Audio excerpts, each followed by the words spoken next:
অপরাধ এক নয়। অপরাধের বিচার করবে শেষ দিকে মৃত্যুর পর আল্লাহ, আর এই পৃথিবীতে অপরাধের বিচার করবে জাস্টিস বিচারপতিরা। নির্বাচন না করে ক্ষমতায় থাকার জন্য এটা কোনোদিনও বিএনপি একটা কর্মী থাকতেও সম্ভব হবে না। পারবেন না লড়াই করতে? পারবেন না যুদ্ধ করতে? ৭১ সালে যুদ্ধ করেছে। একটু আগে মুক্তিযোদ্ধা মন্ত্রণালয়ে আমার মিটিং ছিল, সেখানে জেনারেলদেরকে যারা যুদ্ধ করেছে আমাদের সাথে, পা দেখে পা ধরে সালাম করতে ইচ্ছা করছে। প্রিয় ভাইরা, যে যুদ্ধের মধ্যে দিয়ে একটা দেশ পেলাম, সেই দেশের বিরুদ্ধে ষড়যন্ত্র করে সে দেশকে ছোট করে একটি দেশের প্রতি যারা সমর্থন দিয়েছেন, ভুল। অপরাধ এক নয়।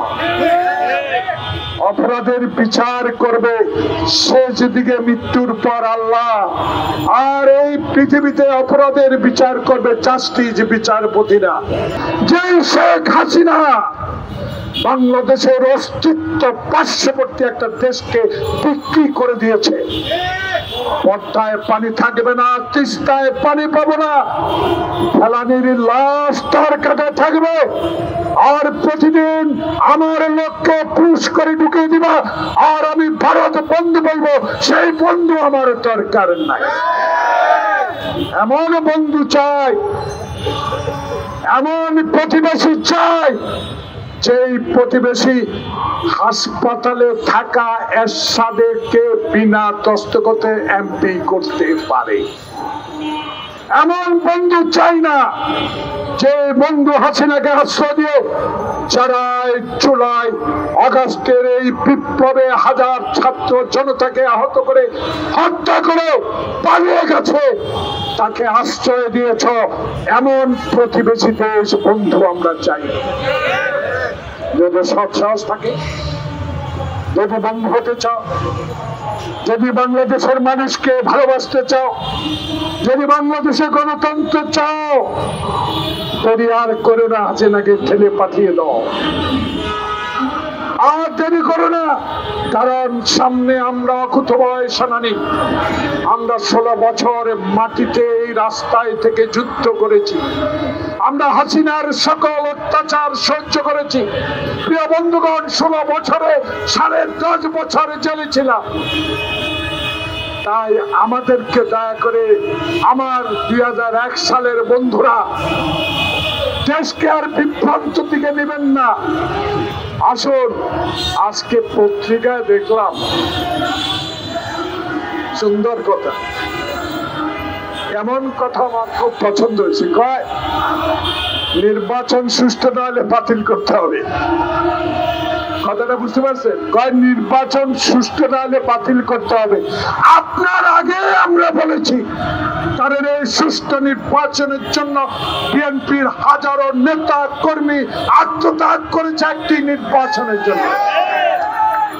অতএব তালবাহানা আমরা বুঝি, রাজনৈতিক চালও আমরা বুঝি।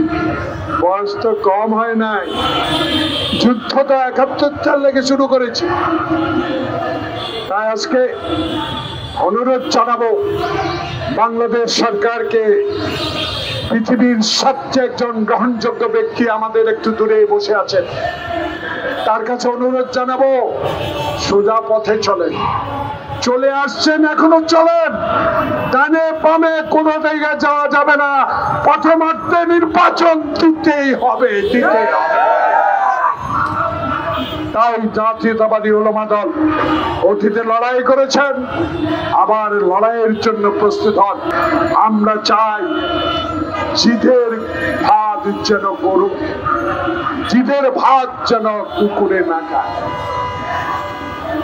তার বক্তব্য আমার এই রাজনৈতিক জীবনের চিরস্মরণীয় থাকবে। বন্ধুগণ, আজকে এই উলামা দলের আপনারা 5 ওয়াক্ত নামাজ পড়ার লোক, মসজিদে আজান দেওয়ার অনেক লোক, মসজিদে জামাতে নামাজ পড়ার অনেক ইমাম সাহেব আছে। আমি অনুরোধ জানাবো, কথা শোনো, কে বেচতে নেবে এ কথা বললে ভোট এত সহজ নয়। ভোট শহীদ জিয়া থেকে শুরু করেছে এই দেশে শেখ মুজিবের কন্যাকে শেখ মুজিবেই প্রেসিডেন্ট বানিয়ে দিয়ে গেছে।